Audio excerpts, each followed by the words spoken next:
Hi అండి, welcome back. ఈ వీడియోలో అయితే నేను మీకు మరొక టూల్ అంటే పెయింటింగ్ చేసేటప్పుడు వాడే మరొక టూల్ని చేసి చూపించాలనుకుంటున్నాను. దానికోసం నేను మౌల్డ్ని ఇలా మిక్స్ చేసి పెట్టుకొని ఒక సిలిండ్రికల్ షేప్లో రోల్ చేసుకుంటూ ఉన్నాను అనమాట. మధ్య మధ్యలో నేను పౌడర్ అద్దుకుంటున్నానండి. పౌడర్ అంటే వేరే ఏదో కాదు, టాల్కమ్ పౌడర్ ఉంటుంది కదా ఇంట్లో. సో అది యూస్ చేసేసి ఇట్లా స్మూత్గా వేస్తున్నాను. దీనివల్ల ఏంటంటే మన చేతి ఫింగర్ ప్రింట్స్ అనేవి మనం చేసే ఐటెం మీద పడకుండా ఉంటాయన్నమాట.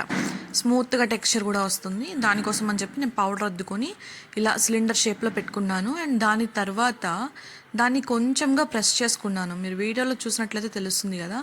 సో జెంటిల్గా ప్రెస్ చేశాను. దానివల్ల ఏంటంటే కొంచెం ఫ్లాట్గా మీకు సర్ఫేస్ అనేది తయారవుతుంది. అండ్ దీని తర్వాత నేను సేమ్ ఏ టూల్ని అయితే వాడానో లేదంటే మీరు చేత్తో కూడా చేయొచ్చు, లేదంటే ఏదైనా చిన్న బ్రషెస్, పెయింట్ బ్రషెస్ కానీ అలా కూడా తీసుకొని చేసుకోవచ్చు. స్లాంట్గా పెట్టి ప్రెస్ చేయాలి. సో మీరు వీడియోలో చూస్తూ ఉన్నారు కదా, ఇట్లా ప్రెస్ చేసినప్పుడు ఏంటంటే మనం బ్రష్ అనేది పెట్టడానికి దానికంటూ సపరేట్గా ఒక స్పేస్ అనేది క్రియేట్ అవుతుందన్నమాట. ఒకదానికొకటి టచ్ కాకుండా సపరేట్గా స్లాట్స్ అనేవి మనం ప్రిపేర్ చేసుకోవచ్చు. సో ఈ విధంగా నేనైతే పూర్తిగా చేసేసి దీన్ని ఆల్మోస్ట్ 1 అవర్ పక్కన పెట్టేశానండి. అప్పుడే కదా మనకి ఇది పూర్తిగా డ్రై అవుతుంది.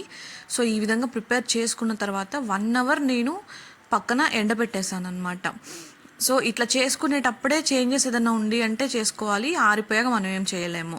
సో అది మాత్రం మనసులో పెట్టుకోండి. సో దీన్ని ఇలా వదిలేసాక నేను పెయింట్ వేయాలనుకుంటున్నాను. Yellow colour, lemon yellow colour ఉంటుంది కదా, అది మెటాలిక్ షేడ్ తీసుకున్నాను అనమాట నేను. సో దాన్ని యూస్ చేసి ఈవెన్గా అప్లై చేసుకున్నానండి. ఎలా అంటే హెవీగా పడనేకూడదు. హెవీగా పడింది అంటే మనం వర్క్ చేసుకునేటప్పుడు అటు ఇటు జరిపేటప్పుడు పెయింట్ అనేది ఒక్కొక్కసారి ఊడొచ్చేస్తుంది. అలాంటి ప్రాబ్లమ్స్ లేకుండా ఉండాలంటే లైట్గా ఉండాలి, అలాగే ఈవెన్గా అప్లై అవ్వాలి పెయింట్. సో ఈ విధంగా నేను బ్రషింగ్ చేస్తూ ఉన్నాను పెయింట్తో. దానివల్ల ఏంటంటే చాలా అంటే ఎక్కడ కూడా ఎక్స్ట్రాగా పెయింట్ అనేది పడకుండా ఈవెన్గా అప్లై అయిపోయింది.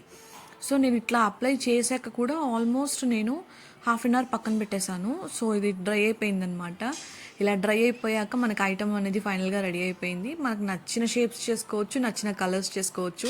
సో చూసారు కదా, మండల ఆర్ట్ టూల్స్ కానీ లేదు ఇలా బ్రషెస్ కానీ మనం వర్క్ చేసేటప్పుడు ఆర్గనైజ్ చేసుకోవడానికి చాలా అంటే చాలా మంచి ఒక టూల్ అనమాట.